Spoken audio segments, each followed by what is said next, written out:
অযোধ্যার 2.77 একর জমি নিয়ে বিতর্কে শুরু সেই 1949 সাল থেকে।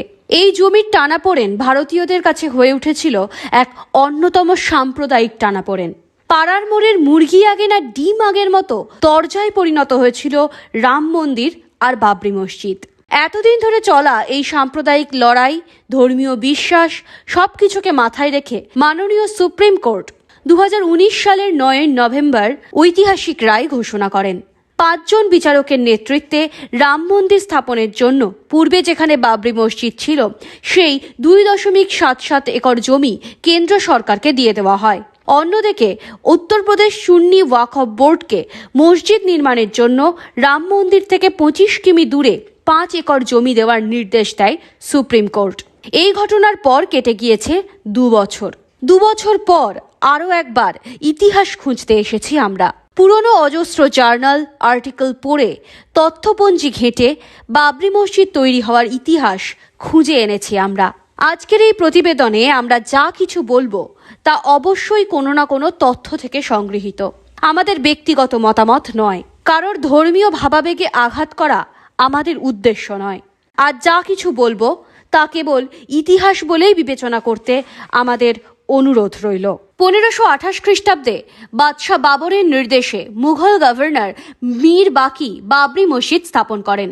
মধ্যযুগের ইতিহাসে বাবরি মসজিদ স্থাপনের পূর্বে ওই জায়গাতে রাম জন্মভূমির কোনো প্রকার ঐতিহাসিক তথ্য পাওয়া যায়নি।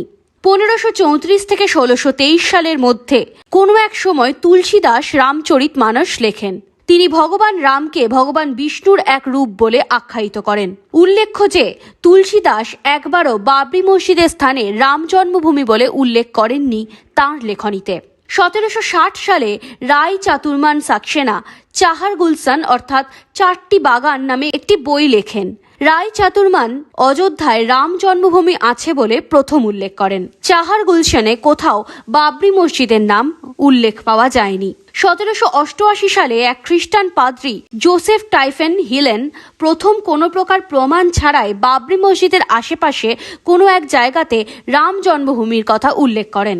তারপর 1885 সালে মাহান্ত রাঘুবার দাস ফায়জাবাদ জেলায় এক আদালতে রাম মন্দির স্থাপনের জন্য আবেদন করেন, যদিও আদালত 1886 সালে সেই আবেদনকে খারিজ করে দেয়। 1949 সালের 22 ডিসেম্বর রাতে অন্ধকারে গোঁড়া হিন্দুত্ববাদী দল বাবরি মসজিদের ভিতরে রামের মূর্তি রেখে দিয়ে আসে বলেই শোনা যায়। তারপর থেকে মুসলমানদের মসজিদে যেতে বাধা দিতে শুরু করা হয়। 1950 সালের 5 জানুয়ারিতে জেলা আধিকারিক কে নায়ার মসজিদে তালা লাগিয়ে দেন। এমনকি মুসলিমদের বাবরি মসজিদের আশেপাশে যেতেও বাধা দেওয়া হয়। এই ঘটনার পরে কে নায়ারকে লোকসভা নির্বাচনে ভারতীয় জনসংঘ দল থেকে টিকিট দেওয়া হয়। পরবর্তীতে তিনি ভারতের 4র্থ লোকসভা নির্বাচনে বাহরাইচ লোকসভা কেন্দ্র থেকে নির্বাচিত হন। 1950 সালে হাসেম আনসারি বাবরি মসজিদের দরজার তালা খোলার জন্য ফায়জাবাদ আদালতে আবেদন করেন। এর ঠিক কয়েকদিনের মধ্যে গোপাল বিশরদ ও মহান পরাভংসা চন্দ্র দাস আদালতে পূজার জন্য আবেদন করেন। তার ঠিক কয়েক বছর পরে 1959 সালে নির্মোহী আখাড়া মন্দিরের আধিকারিকদের রামের মূর্তি সরিয়ে আখাড়াদের হাতে তুলে দেওয়ার জন্য আবেদন করেন। 1961 সালে উত্তরপ্রদেশ সুন্নি ওয়াকফ বোর্ডের পক্ষ থেকে মসজিদে মুসলিমদের নামাজের জন্য আবেদন করা হয় আদালতে।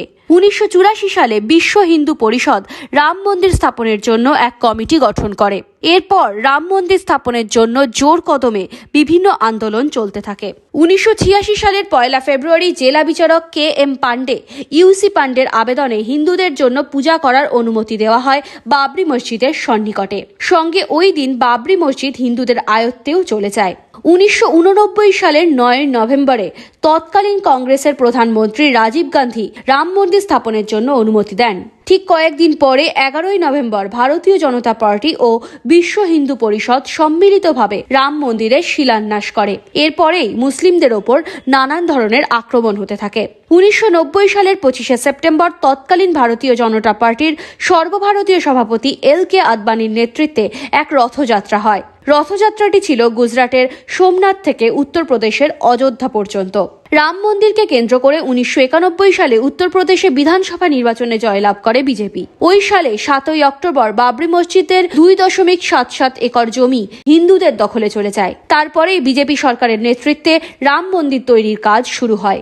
1992 সালে 23শে জুলাই তৎকালীন প্রধানমন্ত্রী পিভি নরসিংহ রাওয়ের পক্ষ থেকে মসজিদের সংরক্ষণের জন্য একটু তৎপরতা দেখা যায়, কিন্তু এল.কে. আডবাণী ওই সালের 28শে নভেম্বর সুপ্রিম কোর্টের রায়কে অমান্য করে মন্দির স্থাপনের জন্য রায় ঘোষণা করেন। এরপরেই 6 ডিসেম্বর সরকার, আদালত ও সকল মানুষের সম্মুখে দিবালোকে বাবরি মসজিদকে ভেঙে ফেলা হয়। বাবরি মসজিদ ধ্বংসের পরেই হাজারো মানুষের প্রাণ যায় এবং শুরু হয় সাম্প্রদায়িক দাঙ্গা।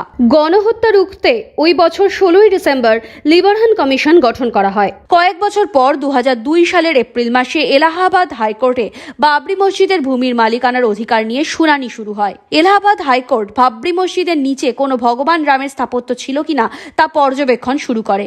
পর্যবেক্ষণের দায়িত্ব আর্কিওলজিক্যাল সার্ভে অফ ইন্ডিয়ার উপরে প্রদান করা হয়। এলাহাবাদ হাইকোর্টের নির্দেশে 2003 সালের 2 March archaeological survey of India Babri মসজিদের নিম্নে খনন কাজ শুরু করে। 2009 সালের 30শে জুন লিবারহান কমিশন তাদের পর্যবেক্ষণের পরে তৎকালীন কংগ্রেস প্রধানমন্ত্রী মনমোহন সিং এর কাছে তথ্য উপস্থাপন করে। এই কমিশন 64 জনের নাম উল্লেখ করে বলে যে বাবরি মসজিদের ধ্বংসের পিছনে সরাসরি এই সমস্ত ব্যক্তিরাই দায়ী। 2010 সালের 30শে সেপ্টেম্বর এলাহাবাদ হাইকোর্ট বাবরি মসজিদের 2.77 একর জমি 3 ভাগে ভাগ করে দেওয়ার সিদ্ধান্ত নেয়। 3টি ভাগ যথাক্রমে সুন্নি ওয়াকফ বোর্ড, রামলাল্লা ও নির্মোহী আখাড়াকে দেওয়ার সিদ্ধান্ত হয়। 2017 সালের 25শে মে এল.কে. আডবাণী ও উমা ভারতীকে সিবিআই এর নির্দেশে বাবরি মসজিদ ধ্বংসের মামলায় কোর্টে উপস্থিত হওয়ার কথা বলা হয়। কয়েকদিন পরে 30শে মে বাবরি মসজিদ ধ্বংসের অভিযুক্ত দুজনকে মুক্তি দিয়ে দেয় আদালত। অবশেষে 2019 সালের 9 নভেম্বর রাম মন্দির বাবরি মসজিদ মামলার সর্বশেষ রায় দেয় সুপ্রিম কোর্ট।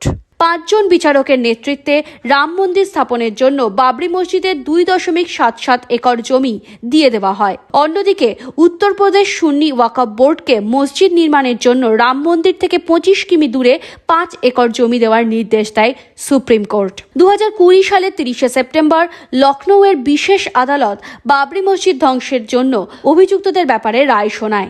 লখনৌ আদালত 32 জন বাবরি মসজিদ হামলার অভিযুক্তকে মুক্তি দেয়। অভিযুক্তদের মধ্যে ছিলেন বিজেপি নেতা এল.কে. আডবাণী, মুরলী মনোহর যোশী, উমা ভারতী সহ আরও অনেক বিজেপি ও সংঘ পরিবারের সদস্য। আদালত বাবরি মসজিদ হামলার অভিযুক্তদের মুক্তি দিয়ে দেওয়ার পরেও কোনো প্রকার বড় আন্দোলন চোখে পড়েনি। প্রকাশ্য দিবালোকে ঘটে যাওয়া অন্যায় কেবল ধর্মের নামে চাপা পড়ে গিয়েছে। আমাদের দেশের এক শ্রেণীর মানুষ কেবল ধর্মের নিরিখেই জীবন বিচার করে, কিন্তু আমাদের দেশের সত্যিকারের সমস্যাগুলো কোথাও ধর্ম চশমার আড়ালে হারিয়ে যাচ্ছে না তো? বেকারত্ব, জিডিপি, হাঙ্গার ইন্ডেক্স, ম্যালনিউট্রিশন, দারিদ্র্য, চিকিৎসার অভাব, শিক্ষার অভাব, কৃষক আত্মহত্যার মতো বড় বড় সমস্যা নিয়ে যে দেশ বেঁচে আছে, সেই দেশের মানুষকে ধর্মের আফিম দিয়ে বশ করে রাখা ছাড়া আর কিই বা করার আছে? এই নেশা থেকে মুক্তি খুঁজতে হবে আমাদেরই। Bureau report, NBTV।